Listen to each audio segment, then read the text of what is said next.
So what I want all of you to hear is this is our rule at Hub City Church. Treat this space like a living room. Okay? We want you to feel comfortable, so don't think of it as an auditorium. What that means, if at any point in time you need to get up, you need to stretch your legs, if you're falling asleep because I'm talking too long, you need to go get like a refill of coffee or cookies or whatever. Fair game, do what you need to do. Guys, it's like Christmas, right? Tomorrow, that happened very, very quickly. And what that means is that we are rapidly approaching the end of 2016. And something that I love that happens toward the end of the year, every year, is that the Oxford Dictionary publishes their list of words of the year, right? Okay, they published their list of words of the year, so they were awesome this year. And so I'm going to share just a couple of those with you, because I thought they were pretty sweet, okay? So these are 3 runners-up. They didn't quite make the top slot, but 3 runners-up, Oxford Dictionary words of the year. The first one is the word woke, okay? Woke, as in, that's the most woke white dude I ever saw. Okay, so this is a word that denotes the fact that somebody is alert or awake to issues of injustice in their society, particularly issues of racism. It's the word woke. Okay, that's one runner-up. Here's another word of the year. It's coulrophobia. Okay, cool. As in, I've suffered from coulrophobia ever since that terrible birthday party when I was a small child, right? So coulrophobia, the definition, is an extreme or irrational fear of clowns, okay? A fear of clowns, of all things. We can be honest here. There's nothing irrational about a fear of clowns, right? They're terrifying, but it's coulrophobia. There's a word for it. So, another runner-up, Oxford Dictionary, word of the year, is the word adulting, okay? Adulting, as in, I wanted to go to the movies, but instead, I'm feeding my children, right? Because adulting, right? Okay, so the definition, what it means is the practice of behaving in a way that's characteristic of a responsible adult, okay? Especially the accomplishment of mundane but necessary tasks. Adulting, okay? Adulting, this is what happens when millennials become adults, right? I'm one of them, so sort of become adults. This is adulting is the evolved version of the participation trophy, is what that is. It's, I need a pat on the back because I did my own laundry, #adulting. That's what this is. So here's an honest question. How many of you guys have heard or maybe used any of these words before?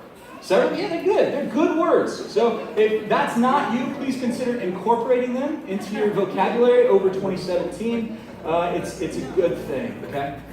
But those 3 words, like I mentioned, those are just the runners-up. Those are just the runners-up. So now it's time to share with you guys the 2016 word of the year. And here it is. The word is post-truth. Post-truth. And it's defined like this. Relating to or denoting circumstances in which objective facts are less influential in shaping public opinion than appeals to emotion and personal belief. That was kind of wordy, so let me just, said differently, post-truth. It describes a situation where what is actually true, like what really happened, is less important to people than how they feel about what happened. Okay? So for example, this year we witnessed probably the most contentious presidential election ever in our country. And both candidates, interestingly, over the course of their campaigns were proven on multiple occasions to be spouting facts, right, that weren't actually true. Both candidates at various points were caught lying, but this is what's crazy. The general public proved less concerned with whether they were hearing the truth and more concerned whether they were hearing what they wanted to hear, right? More concerned with whether they liked or felt good about what was being said. These campaigns, they were smart enough to know their audiences, right? And they played to people's feelings rather than often playing to the truth. Said differently, they created post-truth. They were sharing post-truth. And where am I going with this? Here's my point. Many people in the world today believe that the Christmas story is simply that. It's post-truth. It's post-truth, right? Like many people believe that it doesn't matter. It doesn't matter so much whether or not this thing actually happened, right? Like, well, what matters is how it makes you feel. There's a lot of people that believe this is just simply a sentimental story. It's sentimental. It was made up. And the purpose was to bring us a sense of joy or maybe hope or affection or whatever. It's just sort of a cute little story, right? About a nice baby. It's sentimental, not literal. And there's several people even in the room tonight that would hold to that position. Yeah, it's a sentimental story. I don't actually believe it's true. So if that's you, and certainly that's a lot of people, this evening I want to push on you a little bit. I want to push back on that proposition because I don't think this story is post-truth.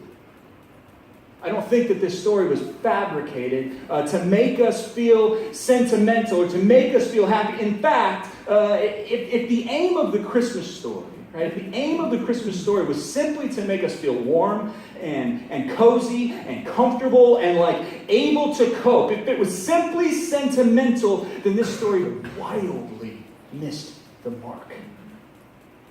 It's not good at being sentimental. In fact, I would actually go so far as to submit that the Christmas story, not only is it not cute and cozy and warm, like it's actually perhaps one of the most unsentimental stories that's maybe ever been told. You guys are like, this pastor just told me that the Christmas story is like the least sentimental story ever. It's like, who is he? Who is this guy? What is he talking about? I'm going to unpack that in just a moment, but first I'd like to read for us from the scriptures. Okay? So this is found in Isaiah chapter 9. We're going to read verse 2 and then 5 through 7. The people walking in darkness have seen a great light.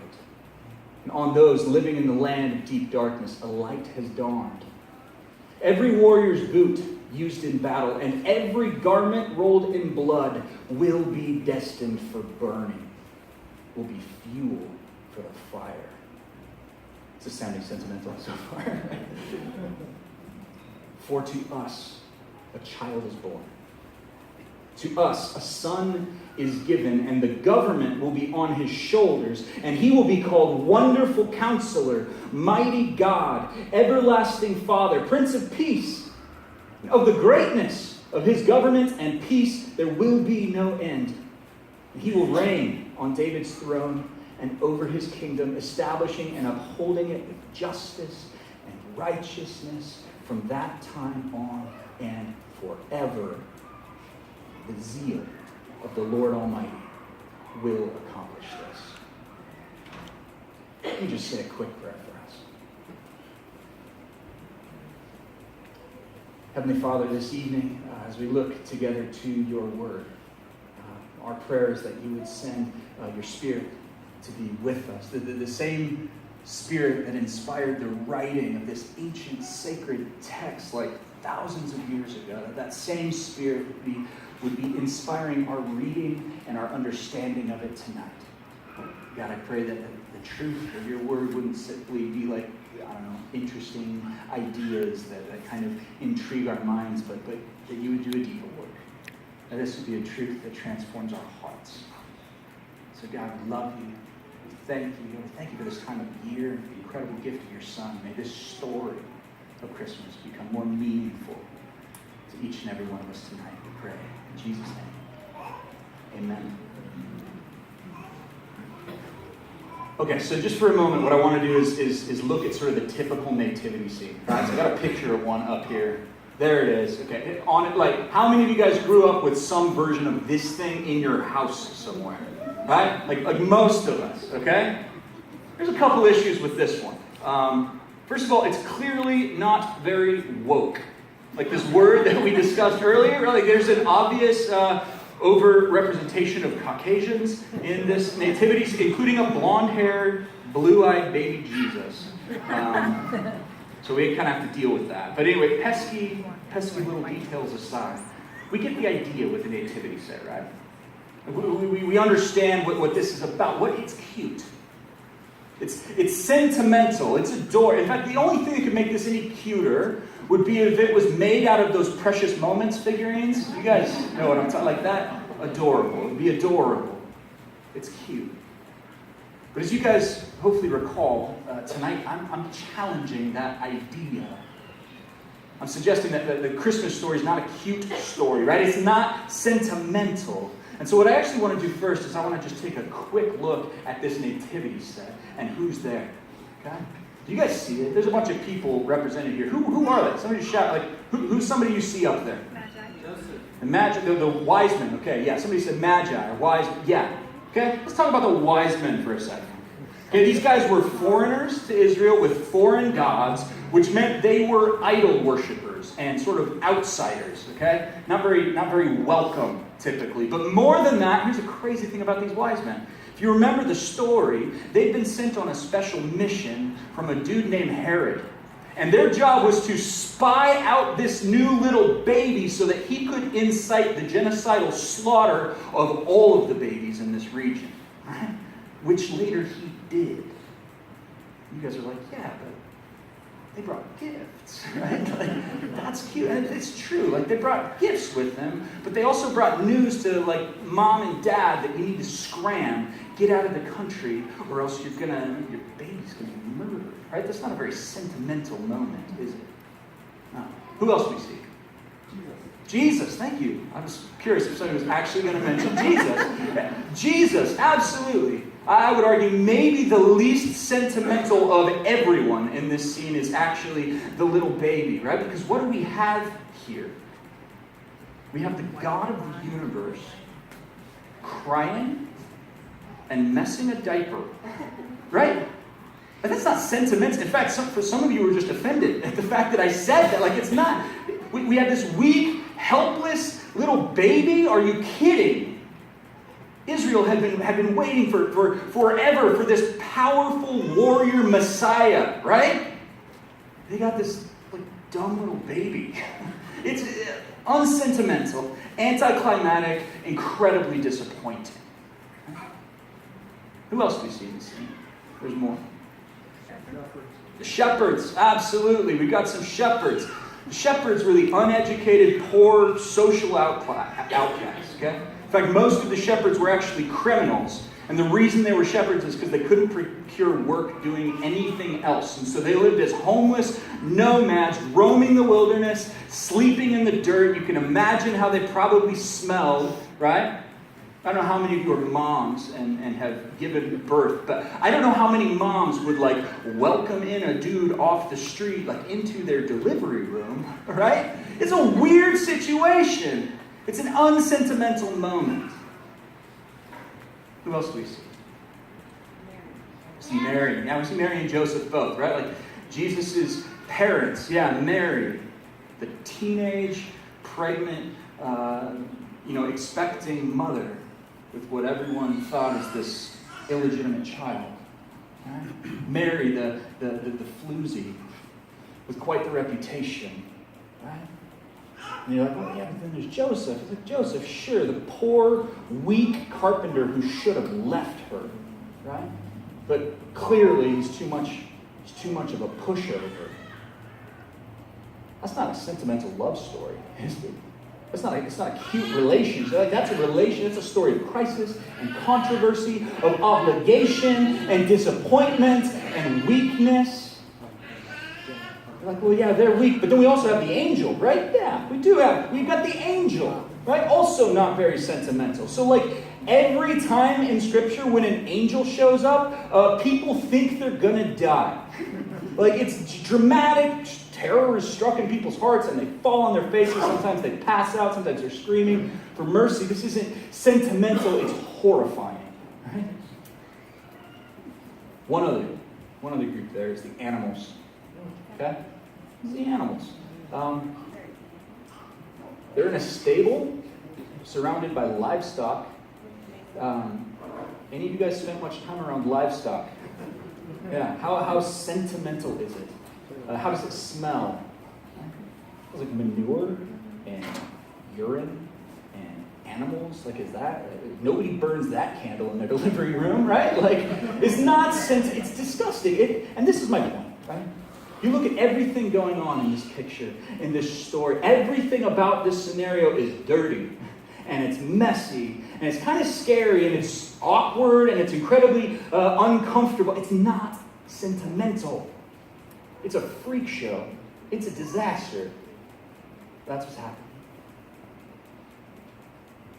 But what I would submit to you is that not only are the circumstances, not only are the people surrounding the birth of Jesus unsentimental, I would actually submit to you that the meaning of the birth of Jesus, right? The reason for the birth of Jesus is unsentimental. I think one of the reasons people tend to get all like mushy and sort of sentimental at Christmas time is that they only remember that Jesus was born. They don't remember why he was born. Back to this text from Isaiah. It says, the people of the world were walking in deep darkness. Okay? You know, the time that Isaiah is writing this text, the Assyrian Empire was a force to be reckoned with. And they were attacking and murdering and destroying this nation of Israel. Okay? Israel was being overrun, and as they were being conquered, their people were being deported as slaves. And their world was an absolute mess. Darkness, sin, evil, bloodshed, bad. Things were bad. And in many ways, we have to admit that our world today is kind of no different, right? We've been hearing the stories, even this last week, the crazy thing in Berlin with the terrorists driving a truck or whatever, or like over the last years, but especially in the last weeks, all the coverage of what's going on in Aleppo and places like that across the world. Like, people are dying, right? Other people are being displaced. Like, the world is being torn apart by civil war and injustice and hatred. You could think through like the historical atrocities of, well, like the Holocaust, right? Or the potato famine, or American slavery, right? Which is horrifying. Or just in general, like imperialistic conquest and the subjugation of like native people groups. It's horrifying. Can you see? Can you see that Isaiah's words here aren't simply true of the world like back in 700 BC? No. No, the people of the world today are still walking in darkness. And then to take that one step even further and make it a little more personal, if we're really brutally honest, what we ultimately have to admit is that we are also a part of that darkness. Like the same darkness that kind of just exists out there in the world on a macro level, like that same darkness ultimately exists in our own hearts on a micro level. Okay? So I've never pulled the trigger at another human, okay? But I'm going to be honest with you, I've hated some people in my life, especially in traffic, right? Like, I've coveted that which is not my own. I've been disrespectful and disobedient, like regularly. I am reminded of my incredible propensity for selfishness, right? And my obsession with my own personal comfort. Which is to say this, guys, like I am a sinner. And when I'm honest, I know like this darkness exists in me. Okay? Which means that I have to admit, like not just on a global level, but me personally, like Isaiah's description of those living in the land of deep darkness. Man, that's also referring to me. That's referring to me. And I would submit to you that this is where the story of Christmas becomes the least sentimental of all. Because when we wrestle with that question, why did Jesus come? We find the answer is because I'm living in darkness. Right? Because I'm broken. Because I'm sinful. And because I can't fix it. I can't fix me. There's this author and pastor. His name's Tim Keller. And he said the following about Christmas. He said, Christmas does not say, cheer up. If we all pull together, we can make the world a better place. The message is instead, things really are this bad. And we can't heal or save ourselves. Things really are this dark. Nevertheless, there is hope. You guys starting to see that this isn't a sentimental story? Not for us to, before it does anything else. Like the first thing, it confronts us. It confronts our own particular brand of sin and brokenness. That doesn't seem very nice or very cozy. Right? It doesn't lift up our spirits to the clouds. Like, it humbles us to the ground. Like, in order to receive this Christmas, in order to receive Jesus, we have to first admit, guys, that we are hopelessly unable to save ourselves. We can't do it by our own effort. Like, we can't. We need help. Right? Ouch.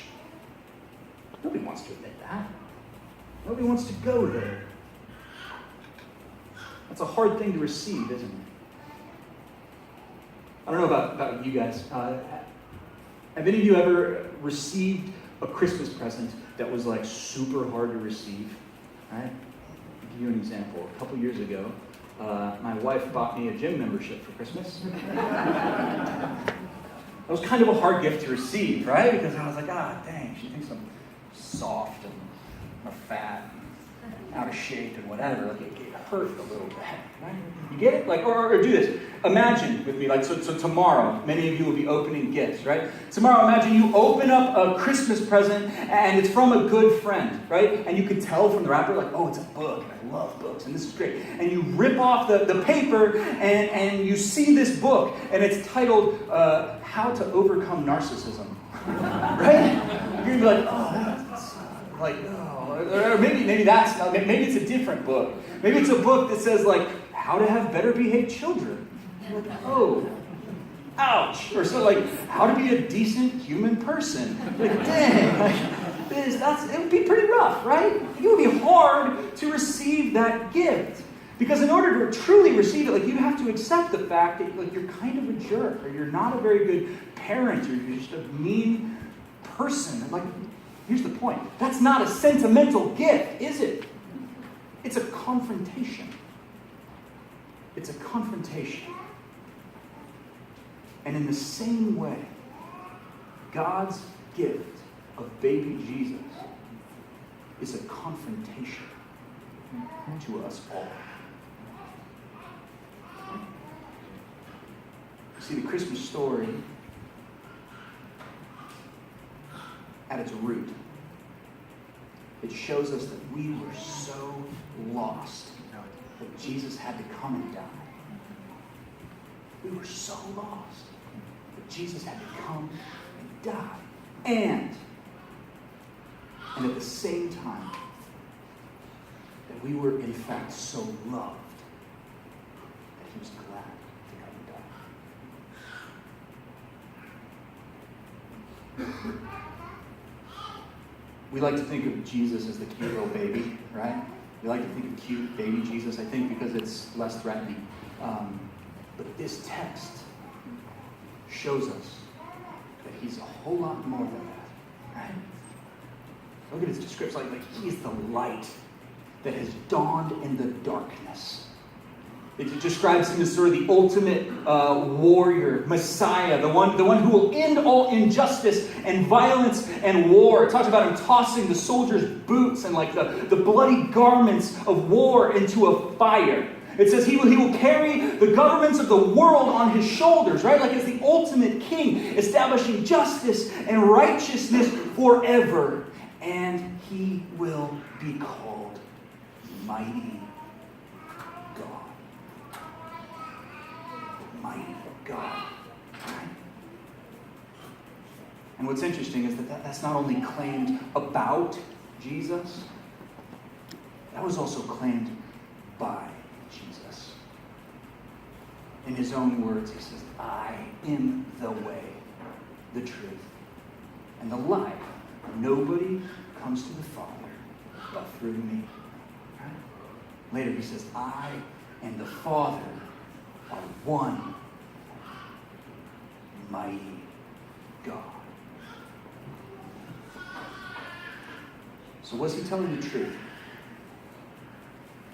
Was he telling the truth, or is he just sort of like pulling a leg?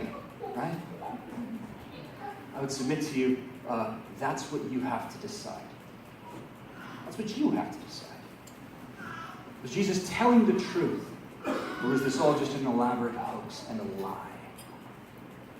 And so I guess my challenge for you, my challenge for all of us tonight is, what are you going to do with this story?